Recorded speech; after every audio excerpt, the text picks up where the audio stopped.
കത്തോലിക്ക തിരുസഭയുടെ 267 പാപ്പയായി 2025 മെയ് 8 തിരഞ്ഞെടുക്കപ്പെട്ട ലയോ 14 പാപ്പ തന്റെ ആദ്യത്തെ അപ്പോസ്തലിക പ്രബോധനം പ്രസിദ്ധീകരിച്ചു.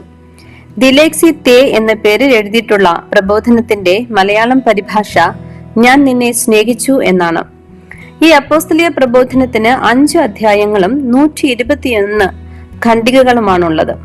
അറബി, German, English, Spanish, French, Italian, polish, Portuguese എന്നീ ഭാഷകളിൽ ഇതിന്റെ വിവർത്തനവും ലഭ്യമാണ്. ഫ്രാൻസിസ് അസിസിയുടെ തിരുനാൾ ദിനമായ ഒക്ടോബർ 4 ഒപ്പുവെച്ച പാപ്പയുടെ ഈ അപ്പോസ്തലിക പ്രബോധനം ഒക്ടോബർ 9 വ്യാഴാഴ്ച പരിശുദ്ധ സിംഹാസനത്തിന്റെ മാധ്യമ കാര്യാലയം പുറത്തിറക്കി. ബെനഡിക്ട് 16 പാപ്പ തുടങ്ങിവെച്ച ലൂമേൻ ഫിദേയെ ഫ്രാൻസിസ് പാപ്പ പൂർത്തിയാക്കിയതുപോലെയാണ് ഈ അപ്പോസ്തലിക പ്രബോധനവും. യേശുവിന്റെ സ്നേഹിക്കുന്ന ഹൃദയത്തെക്കുറിച്ച് ഫ്രാൻസിസ് പാപ്പ എഴുതിയ ദിലേക്സിത് നോസ് എന്ന ചാക്രിക ലേഖനത്തിന്റെ തുടർച്ചയെന്നോണം തന്റെ ജീവിതത്തിന്റെ അവസാന മാസങ്ങളിൽ ഫ്രാൻസിസ് പാപ്പ തന്നെ സഭയുടെ ദരിദ്രർക്കായുള്ള കരുതലിനെ കുറിച്ച് ഒരു പ്രബോധനം തയ്യാറാക്കി വരികയായിരുന്നു. അതിന് ലയോ പാപ്പ ഇട്ട ദിലേക്സി തേ എന്ന പേര് തന്നെ എടുത്തുകൊണ്ട് തന്റേതായ വിചിന്തനങ്ങളും കൂടി കൂട്ടിച്ചേർത്താണ് ഈ അപ്പോസ്തലിക പ്രബോധനം താൻ പ്രസിദ്ധീകരിക്കുന്നതെന്ന് ലയോ പാപ്പ ആമുഖത്തിൽ തന്നെ പ്രഖ്യാപിക്കുന്നുണ്ട്.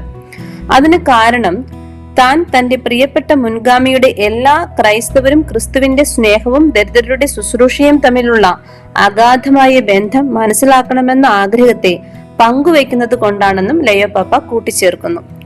ജോൺ 23 മാതറിത് മജിസ്ത്ര, പോൾ 6 പോപ്പുലാരും പ്രോഗ്രേസിയോ, ജോൺ പോൾ 2 പാവങ്ങളോടുള്ള പ്രത്യേക കരുതൽ, ബെനഡിക്ട് 16 പാപ്പയുടെ കാരിത്താസ് ഇൻ വെരിതാത്തെ, ഫ്രാൻസിസ് പാപ്പയുടെ പാവപ്പെട്ടവർക്കായുള്ള പ്രവർത്തനങ്ങൾ മുതലായവ വഴി കഴിഞ്ഞ 5 പതിറ്റാണ്ടുകളായി പ്രബോധനങ്ങളിലൂടെയും പ്രവർത്തനങ്ങളിലൂടെയും ദരിദ്രരുടെ ശുശ്രൂഷയ്ക്കായി നിലകൊണ്ട സഭാശൈലി പിന്തുടർന്നുകൊണ്ടാണ് ലയോ പാപ്പയുടെ ഈ പ്രബോധനവും പുറത്തിറങ്ങിയിരിക്കുന്നത്. ഈ പ്രബോധനത്തിൽ ദരിദ്രരെ കൊല്ലുന്ന സാമ്പത്തിക വ്യവസ്ഥ, അസമത്വം, സ്ത്രീകൾക്കെതിരായ അക്രമങ്ങൾ, പോഷകാഹാരക്കുറവ്, വിദ്യാഭ്യാസ പ്രതിസന്ധി, കുടിയേറ്റം, നിർമ്മാർജ്ജനം ചെയ്യപ്പെടേണ്ട അനീതി എന്നിവയെക്കുറിച്ച് പാപ്പ വിശദീകരിക്കുന്നു. ആധുനിക ലോകത്തിലെ അപകടകരമായ ദാരിദ്ര്യം മൂലം ജീവിക്കാൻ വഴിയില്ലാതെ കഷ്ടപ്പെടുന്ന സാമ്പത്തികമായി ഒറ്റയാക്കപ്പെട്ട മനുഷ്യരുടെ വേദനകളെക്കുറിച്ചും മനുഷ്യരുടെ രോദനങ്ങളെക്കുറിച്ചും പാപ്പ സംസാരിക്കുന്നു. ധാർമ്മികവും ആധ്യാത്മികവും സാംസ്കാരികവുമായ പാപ്പരത്തെക്കുറിച്ച് പങ്കുവയ്ക്കുന്ന പാപ്പ ദരിദ്രരുടെ മുറിവേറ്റ മുഖങ്ങളിൽ നിഷ്കളങ്കരുടെ സഹനങ്ങൾ പതിഞ്ഞിരിക്കുന്നത് നമുക്ക് കാണാനാകുമെന്നും ഓർമ്മപ്പെടുത്തുന്നു. ആധുനിക അടിമത്തങ്ങളിൽ ഒന്നായി ദരിദ്രത്തെക്കുറിച്ച് ഫ്രാൻസിസ് പാപ്പ വിശേഷിപ്പിച്ചിട്ടുണ്ടെങ്കിൽ ആധുനിക ലോകത്തിലെ അപകടകരമായ ദാരിദ്ര്യം ലയോ പാപ്പ വ്യക്തമാക്കുകയും ചെയ്യുന്നു. കൊല്ലുന്ന സാമ്പത്തിക വ്യവസ്ഥയുടെ സ്വച്ഛാധിപത്യത്തെക്കുറിച്ച് ലയോ പാപ്പ പരാമർശിക്കുന്നുണ്ട്. വലിച്ചെറിയൽ സംസ്കാരത്തെക്കുറിച്ച് കൂടുതൽ സംസാരിച്ച ഫ്രാൻസിസ് പാപ്പയെ പോലെ ലയോ പാപ്പയും നിലനിൽക്കുന്ന പട്ടിണി മരണവും നിസ്സംഗതയെയും കുറിച്ചും തന്റെ പ്രബോധനത്തിൽ പങ്കുവയ്ക്കുന്നു. അസമത്വം നിറഞ്ഞ ഈ ലോകത്തിൽ എല്ലാ മനുഷ്യരുടെയും അന്തസ്സ് മാനിക്കപ്പെടണമെന്നും ആ മനോഭാവത്തിലേക്കുള്ള മാറ്റം അനിവാര്യമാണെന്നും ഉദ്ബോധിപ്പിക്കുന്ന പാപ്പ ഫ്രാൻസിസ് പാപ്പയെ പോലെ കുടിയേറ്റക്കാരെ കുറിച്ച് തന്റെ ആകുലത വെളിപ്പെടുത്തുന്നുണ്ട്.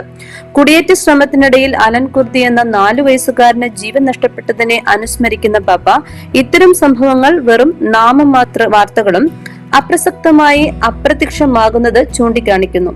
ഫ്രാൻസിസ് പാപ്പ പറഞ്ഞത് കുടിയേറ്റക്കാർ വെറും ഒരു എണ്ണം മാത്രമല്ല, മുഖങ്ങളാണ് എന്നാണ്. മതിലുകളല്ല, പാലങ്ങൾ പണിയുന്നവരാകണമെന്ന ഫ്രാൻസിസ് പാപ്പയുടെ വചനത്തെ ഓർമ്മപ്പെടുത്തിക്കൊണ്ട് ലോകം മതിലുകൾ പണിയുന്നിടത്ത് സഭ പാലങ്ങൾ പണിയണമെന്നും അതിന് കാരണം ഓരോ കുടിയേറ്റക്കാരനിലും സഭ ക്രിസ്തുവിനെ കാണുന്നതാണെന്നും ലയോ പാപ്പ ഉദ്ബോധിപ്പിക്കുന്നു.